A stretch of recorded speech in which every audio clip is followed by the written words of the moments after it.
પ્રશ્ન કર્યો, નારાયણ ત્યાં રોજ આપણે વિવિધ પ્રકારની સામગ્રીઓ સિદ્ધ કરીને પ્રભુને કરીએ છીએ, પણ પ્રભુ કઈ રીતે આરોગતા છે? અને પ્રભુ આરોગ્ય અમને કેમ ખબર પડે? આપણે તો આપણો ભાવ કરીએ, ખૂબ ભાવથી સિદ્ધ કરીએ, અનેક પ્રકારની ભાવનાઓથી સિદ્ધ કરીએ. આપણે તો સામગ્રીમાં આપણે કેટલા ભાવ. આપણે ત્યાં નાગરી ઠાકોરજી આવે, દૂધઘર આવે, સકડી આવે, સકડી આવે, આમ અનેક વિવિધ પ્રકારની ભાવનાઓ સામગ્રીની આપણે ત્યાં. અને એમાં પણ ઉત્સવનો ક્રમ, એક તો નિત્યનો ક્રમ હોય અને વર્ષોત્સવનો પણ. સેવા ક્રમમાં બે પ્રકારના ક્રમ, એક નિત્યનો સેવા ક્રમ ને બીજો વર્ષોત્સવનો સેવા ક્રમ. નિત્યનો સેવા ક્રમ શરૂ થાય મંગળા અને શયન સુધી ચાલે, અને વર્ષોત્સવનો સેવા ક્રમ તમે જો સેવા પ્રકારની પુસ્તક ખોલો તો જન્માષ્ટમીથી શરૂ થાય. સેવા ક્રમની પુસ્તિકામાં તમે જુઓ તો પહેલો ક્રમ જન્માષ્ટમીથી પ્રારંભ થાય કે બ્રજ ભયો મહેલ જેવું જાતિ ઠાકોરજી પ્રગટ થયા, અને ત્યારથી સેવા ક્રમ એટલે કે વ્રજવાસીઓ જે રીતે ઠાકોરજીને લાડ લડાવતા એ પ્રકારે સેવાનો ક્રમ પ્રારંભ. તો આ બંનેનો ક્રમ આપણે ત્યાં છે. નિત્યના ક્રમમાં જે આપણો નેગ ભોગ હોય એ પ્રકારે ઠાકોરજીને નેગ ભોગ કરીએ, અને વર્ષોત્સવના સેવા ક્રમમાં વિવિધ પ્રકારના મનોરથો થકી સામગ્રી આવે.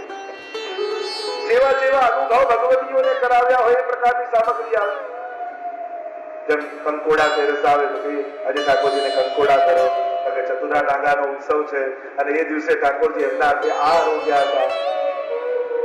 એ પ્રકારે જુદા વર્ષોત્સવના, જેમ સકડી વારસ આવે તો એ સવારે સકડી ઠાકોરજી આરોગ્ય, એ ચૂરમાનો દિવસ આવે, જલેબી ઉત્સવ આવે, અનેક પ્રકારના આપણે ત્યાં વર્ષોત્સવના ક્રમ પ્રમાણેની પણ સામગ્રીઓ ઠાકોરજી આરોગ્ય છે. અને જ રીતે નિત્યના ક્રમની આવે. અહીંયા મંત્રીજીએ પ્રશ્ન કર્યો કે ઠાકોરજી આરોગ્ય કેમ જાણે, કેમ ખબર પડે? ત્યારે નારાયણદાસજી સમજાવતા કહે, જો આપણે તો ભોગ ધરીએ, પણ જયારે મહાપ્રભુજીની કાની આપણે આવી છે ત્યારે મહાપ્રભુજીની કાની થકી ઠાકોરજી ચોક્કસ આરોગ્ય. એ કાનીનો પ્રભાવ કે મહાપ્રભુજીની આડી ઠાકોરજી રાખે છે. અને જયારે તમે કોઈ કાર્ય કરીને, જેમ તમે કોઈ વ્યક્તિને કોઈ સોગંદ આપો ને, એટલે સોગંદ ચાર કરી દે, સોગંદની કાની રાખે એટલે કરે. એમ જયારે આપણે સેવામાં કાની આપીએ મહાપ્રભુજી, ત્યારે કાનીનો આદર રાખી, અને ભલે તમને ભાવ નથી સેવા, આજે જરાય સેવા કરવાની તમારા મનમાં ઈચ્છા નથી, છતાંય ભોગ ધર્યો, અને કરવો પડે ક્રમ તોડાય નહીં. અને જયારે મહાપ્રભુજીની કાની આપી, તમને ભલે ભાવ નથી પણ મહાપ્રભુજીની કાની આપી એટલે ઠાકોરજી ચોક્કસ આરોગ્ય છે, એમાં જરાય સંશય. અને બીજી વાત કહી કે ઠાકોરજી આરોગ્ય કેમ ખબર પડે કે આપણે જયારે ભોગ સરાયો હોય અને મહાપ્રસાદ લેવા બેસવા જ જતા હોઈએ, અને એ સમયે ક્યાંક અચાનક વૈષ્ણવ આવી જાય અને એ મહાપ્રસાદ આપણા ઘરે લે, તો ચોક્કસ માનવું કે આજે ઠાકોરજી પ્રેમથી આપણે ત્યાં આપણો પ્રમાણ. પ્રભુ આરોગ્ય એનું સૌથી મોટું પ્રમાણ કે તમારા ઘરે આપણે તો વાર્તા સાહિત્યમાં જોશો ને તો દરેક વૈષ્ણવનો એક ક્રમ જ હતો કે ઠાકોરજીનો ભોગ સરાયા પછી વૈષ્ણવને મહાપ્રસાદ લેવડાવે અને પછી પોતે પ્રસાદ લેતા. આપણે ત્યાં બે પ્રકારના ઠાકોરજીના આરોગ્ય પછી બે જગ્યાએ પહેલા આપવાનું હોય. સૌથી પહેલા ગૌગ્રાસ કાઢવાનો, કે રોજ પ્રભુનો ભોગ સરાયા પછી થોડું ગાય માટે કાઢવું.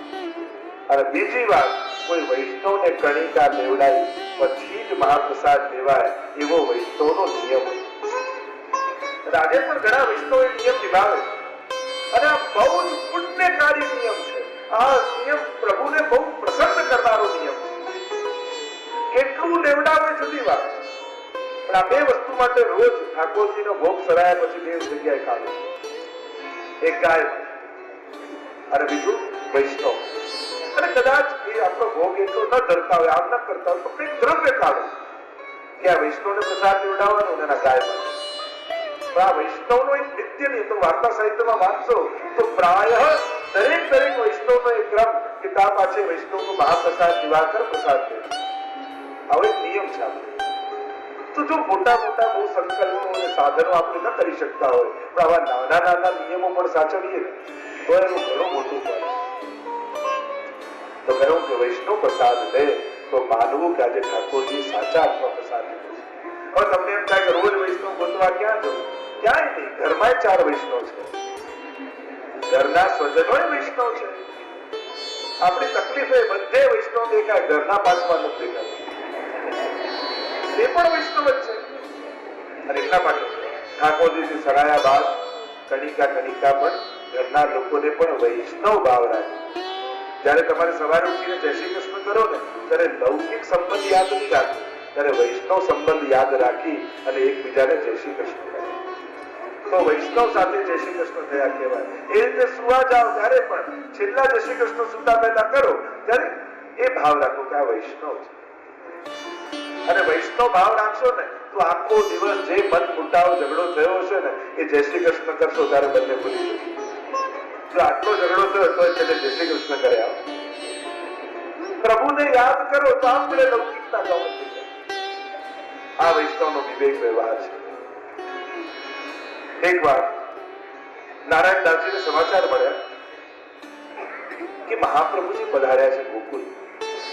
એટલે તુરંત સેવા કરી અને શૃંગાર કર્યા ચંદ્રમાજીના, અને શૃંગાર કરી અને ભોગ ધરવો તો રાજભોગનો, એટલે ખીર હજી તો બનાવી અને ગરમ હતી પણ જવાની ઉતાવળ, એટલે ગરમ ખીર ઠાકોરજીને ભોગ ધરી અને તો ભાગે.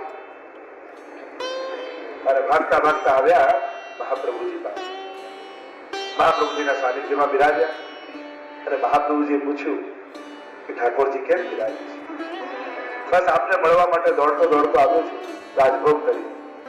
મહાપ્રભુજી કહે ચાલો અમારે દર્શન કરવા છે.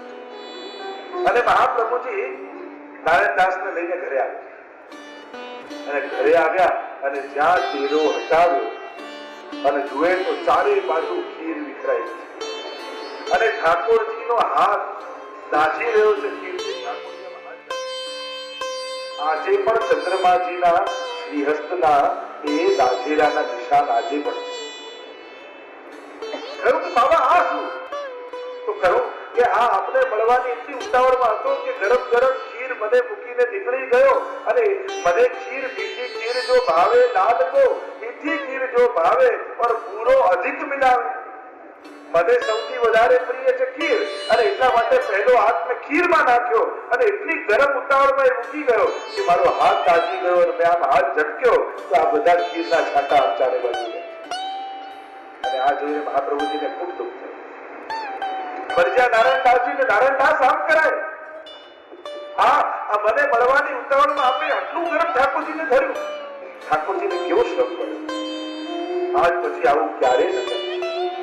અને એટલા માટે વૈષ્ણવે સેવામાં બહુ સાવધાની રાખવી. સ્નાન કરાવતા હોઈએ ને ત્યારે પણ જળ જોઈ લેવું. સુહાતો જળ, આપણે તો એક શબ્દ છે સુહાતો. સુહાતો નો અર્થ થાય ન વધારે ગરમ ન વધારે ઠંડુ, જે અનુકૂળ આવે એવું. એટલે જયારે ઠાકોરજીને શૃંગાર પણ કરાવો ત્યારે શૃંગાર કરાવતી પહેલા સ્નાન કરાવીએ અને સ્નાન કરાવતી વખતે જોઈ લેવું બહુ ઠંડુ જલ તો નથી, બહુ ગરમ જલ તો નથી, કારણ કે ઠાકોરજીને શ્રમ ન પડે. આનો વિવેક રાખવો જોઈએ. એ રીતે સામગ્રીમાં પણ જયારે ભોગ ધરીએ ઠાકોરજીને આપણને ગમે તેટલી ઉતાવળ હોય પણ એકદમ ગરમ વસ્તુ ઠાકોરજી આગળ નહીં કરે. પુષ્ટિવાળના ભોગના ક્રમમાં તો એવું છે, ભલે થાળીમાં બધું તમે કાઢો પણ બધા તો આખા તપેલા પણ ઠાકોરજીને ભોગ આપી.